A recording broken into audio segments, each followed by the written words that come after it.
Do you know that different groups of people celebrate the new year at different times throughout the year?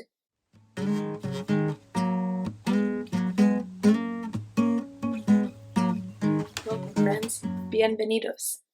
Thank you so much for being here and liking this video and subscribing to my channel. I'm really excited to share another story with you today. At the beginning of this video, I mentioned that different people celebrate the new year at different times throughout the year, and I'm looking forward to talking about a lot of different New Year's celebrations together with you as we go on through Season 3 and Season 4. Today we'll be reading a beautiful book called A Song of Frutas, and this was written by Margarita Engle, and I'm honored to be able to share this book during Latinx or Hispanic Heritage Month. If you haven't already heard about that, go ahead and check out some of my previous lessons to learn more. As we read Song of Frutas today, I want you to be looking to see if you can spot any traditions that the characters in our story have. Traditions that are related to them and their family and their culture, or traditions that are related to a New Year's celebration. Super special thanks and gracias to Margarita herself for allowing me to read her story. Please be sure to check out the link in my description where you can visit her website and see all of the wonderful books that she's worked on and published, and make sure you grab some for yourself, maybe even add some to your free little library in your neighborhood. In our story today, we'll be reading about some characters who are selling frutas or fruit. And I wanted to do just a quick shout out to friends in Cuba and Puerto Rico and in Florida, because in this story we'll talk about Cuba, and I know that they were pretty severely impacted by a recent hurricane, as well as our friends in Puerto Rico and in Florida. So just know that we're thinking about you, and hopefully we will be able to recover well and quickly from this big storm. A Song of Frutas, written by Margarita Engle, with pictures by Sarah Palasinos.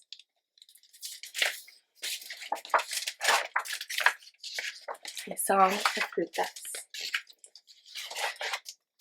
When we visit Abuelo, I help him sell frutas. We sing the names of each fruit as we walk, our footsteps like drum beats, our hands like maracas, shaking bright food shapes while we chant with a rhythm. What are some frutas or fruits that you see that they're going to sell? Yeah, I see them too. Mango, limon, coco, melon, naranja, taranja, plantano, piña. Oh my, there are so many of my favorite fruits. Can you spot any favorites? I love piñas, or pineapples, and plantanos, plantains, and my absolute favorite, mango. Our voices are bridges that reach up to windows, inviting strangers to look out and become friends. Smiling people perch on balconies, listening to our cheerful music. I noticed that there are a lot of people out and about in this community, on their porches, doing some chores, walking around. I love that. Are there a lot of people that walk around in your neighborhood? Me too. A few send baskets down on ropes to buy fruit by placing money inside, and then waiting until Abuelo sends the basket back up, filled with mangoes, lemons, limes, coconuts, melons, oranges, grapefruits, bananas, pineapples.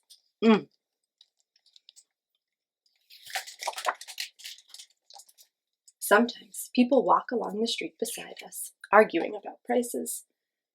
Others sing their own songs, trying to sell instead of buy. Looks like a busy marketplace.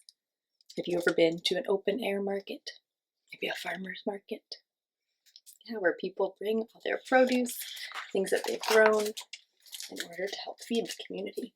Whenever many lively pregoneros are all chanting at the same time, Abuelo el Frutero has to sing even louder.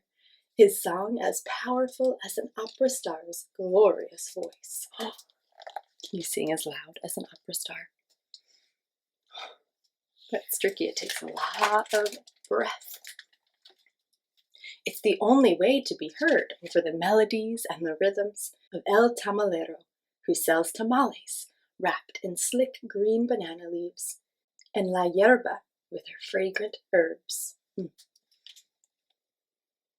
I love that a lot of the people that sell things sing loud and proud to help people find them. El Viandero with sweet potatoes and yams, and El Manicero, the dance vendor, who offers cucuruchos, pointy paper cones filled with mani, roasted peanuts that smell like the salty blue sea. I can almost smell those salty peanuts. Delicioso. Delicious.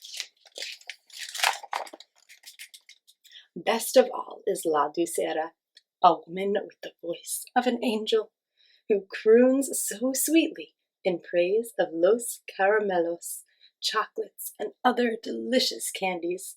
Sabroso! Tasty. I see that she is selling a lot of lovely sweets. Do you have a favorite sweet treat? I love a nice churro.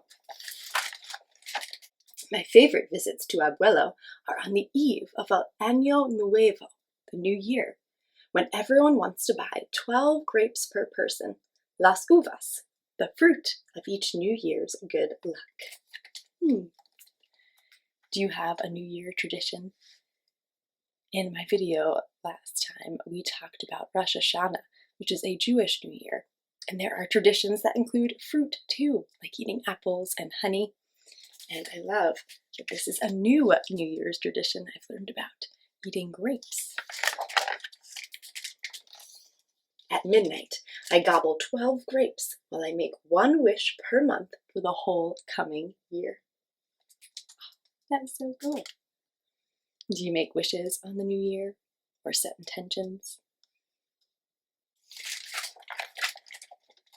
My last wish is always friendship between countries, so that we can visit mi abuelo more often, and maybe somehow, someday, he can also fly high and wide across the glittering deep sea to visit us. It's hard when we can't visit with our family and our friends who live far. So her wish is to be able to visit them more easily and more often.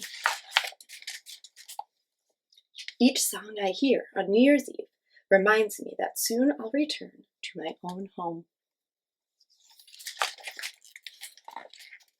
Each time I go to the post office to mail a letter, I feel like I've crossed a bridge between mi abuelo's country and mine. Have you ever mailed a letter to someone that lives far away? It's a great way to stay connected. I love that she describes it as a bridge. It would make me so sad to live far apart from Abuelo if I didn't know that we can sing rhymes back and forth, verses on paper, all our hopeful poems flying like songbirds who glide and soar through the wild sky. Each syllable, un abrazo, a hug.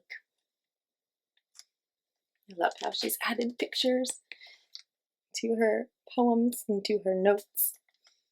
I would definitely encourage you to write someone far away, draw a picture of maybe what's going on, maybe tell them about your day, and you're always welcome to send me a message if you can't think of anyone else. My email's in my description of my videos. A hug made of words, just like how this story feels. A hug made of words. And in the back here is an author's note that I definitely recommend you read when you grab your own copy of A Song of Frutas. Friends, thank you so much for listening today. I wanted to remind you to hit that red subscribe button if you haven't yet, because next week I'm going to be sharing a book about superheroes. You won't want to miss it. I wanted to tell you that I love you because you're you, not because of what you do. And I can't wait to see you next time.